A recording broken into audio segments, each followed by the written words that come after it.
Paithakuni dagi Mumbai Sabrumni SDM te Executive Officer Officer Singh ni manjak mungo illegal case namjak mani nokhuk sabai jakha karak shalo.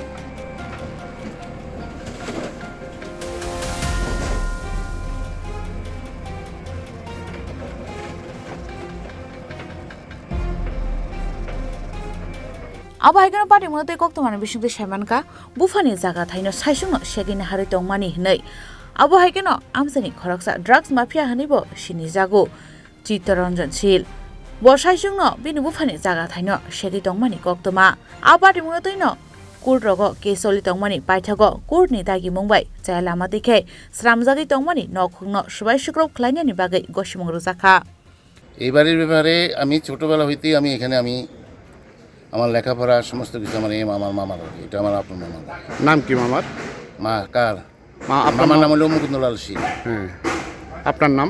আমার নাম শ্রী বাবুচন্দ্র শীল। আপনার মামা লাগতো?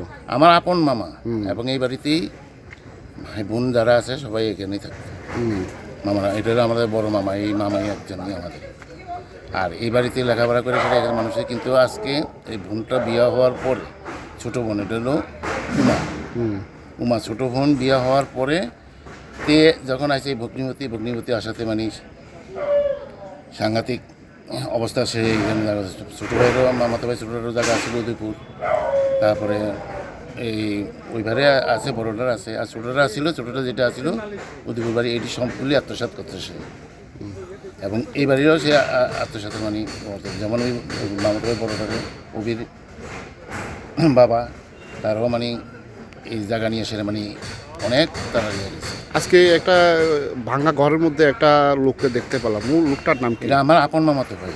নাম কি? হ্যাঁ দুলাল শীল। দুলাল শীল। কাউকে দেখতে দেয় না তো কাউকে দেখতে দেয় না সাংবাদিক হোক আর পাবলিক হোক কাউকে দেখতে ঢুকতেও দেয় না। কেন? এটা তার ব্যাপার এটা তার মনের ভিতরে কি দুরভিসন্ধি আছে এটা কি এই যে কিছুক্ষণ আগে আমরা দেখলাম মানে যেভাবে রেখেছে এটা তো মানে একটা অমানবিক বলতে কি তাকে ভাতের ঠালটা ভাত দুগা দিলে পরে এইভাবে ধাক্কা দিয়ে দেয় এবং তো পচা ভাত তাতেও খাচ্ছে আর কাউকে ঢুকতে দেয় না তো এখানে কাউকে ঢুকতে দেয় না। কত এই সম্পত্তির মালিক কে? এই যে বিল্ডিংটার মালিক কে? মালিক তো হলো উমা আর এটা তো দুইটা ভার্সন উমা আর হলো ওই বড়টা এই যে হ্যান্ডিক্যাপ একজন যে হাসপাতালে নিয়ে গেছে ওর নাম? হ্যাঁ হিরো আছে অথচ এই হিসাবে তো বিল্ডিংয়ের মালিকও উনি তো ওনাকে কেন এইভাবে অশ্রদ্ধাভাবে রাখা হচ্ছে? কী করবো এটা হলো তার মনের ভিউ চিত্তার সবগুলি কাজই তো সেইভাবে করতেছে তারা মনে করে যে মানে সে একজন সাবরুমের বাঘ। আমার মামা যখন মারা যায় তখন মারা যাওয়ার পরে তখন আমি আইসি বাসাত আমি তখন বেরিয়ে গেছিলাম আমি তো আনন্দপাড়া বাড়ি করছিলাম গেছি আবার একদিন এসে তো বোনের কইলাম বলে বোন এই কর সবাই মিলে সেরা ভাই বোন সবটি মিলে সেরা এটার বন্টন নামাটা করে না রাস্তার থেকে বেরিয়ে আসছিলাম আপনি আমাকে চাষ করে কথা বললেন কেন? এতে কেলু মারে বাড়ি এলো সোনাই জঙ্গলের ভিতরে এতে কেলু মারে আমি আমি চাষ করে কথা বললাম এই কথার পরে তো এই দিন মানে নমস্কার দিয়ে বেরিয়েছি বাসার থেকে আর ঢুকুন আমি এই হলো অবস্থা না সরকারের জায়গায় সরকারে ভেঙে নিয়ে যাবে ঠিকই আছে উচিত শিখতে হইতেছে এটা তাকে আমাদের কোনো রিলেটিভ মানে সরকারি জায়গা এই যে আপনার পেছনে যে রাস্তা এই রাস্তার মধ্যে কি বিল্ডিং আত্মসাৎ করছে এটা কেন ইয়াতে পিডব্লিউডি একবারে ইয়ে করে সেটা মেজারমেন্ট করতে সেটা করতে পিডব্লিউডি কাজ করতে দেয়।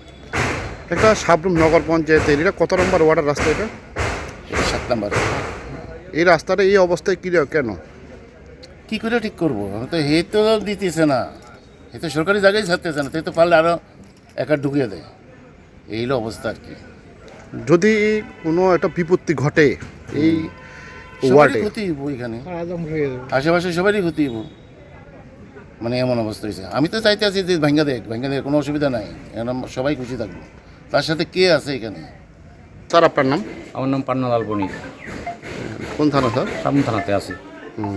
কী তো হয়েছে এখানে? ঘটনা হয়েছে এখানে একজন লোক চিত্তশীল নামে, উনি তারা যে পৈতৃক সম্পত্তি আছে উনি একা একাই সবগুলা দখল করিয়া মানে ইয়ে করতেছে। তো বাকি যারা ওয়ারিশ আছে তারা হয়তো একটা কমপ্লেন করছিল, একটা কেস করছিল, তো কেসে তাদের পক্ষে রায় এসে এখন হাইকোর্ট থেকে অর্ডার হয়েছে তাদের জায়গাগুলো খালি করে দেওয়ার জন্য। তো এখন ওই সেই হিসাবে এসডিএফ স্টাফ আছে, নগর পঞ্চায়েত স্টাফ আছে, তো আমরাও আইছি যদি কোনো লয়ার ব্যাগ হয় এই কারণে আমরা আইছি, এটা আমরা দেখতেছি। এই যে আপনার পাশে যে রুম, এই রুমে কি কেউ আছে কি? হ্যাঁ, একজন আছে হ্যান্ডিক্যাপ, উনি ওই চন্দনের ছোটো ভাই, ওর নামটা আমার ঠিক খেয়াল নাই। এখন দেখছি একটা মানে খুব অমানবিক পরিবেশের ভিতরে পড়ে রয়েছে। কীরকম? এই তো দেখেন না, গায়ে কোনো জামা কাপড় নাই, 3-4 দিনের আগের খাওয়ান এটি খাওয়াইতেছে। তো একটা মানুষ তো এইভাবে থাকে না, দিনের শেষে তো আমরা সবাই মানবিক একটা মানুষ, আমরা যে যাই করি। তো এটা দেখতে খুব খারাপ লাগলো আর কি। এখন দেখি বিকালে হয়তো একটা কম্বল টম্বলের ব্যবস্থা করে দিব যেভাবে হোক, নাহলে তো এইভাবে থাকলে উনি মারাই যাবে। কানে একটু কম শুনে আর কি, এমনিতে হ্যান্ডিক্যাপ। ব্যুরো রিপোর্ট, চিনি খরাং।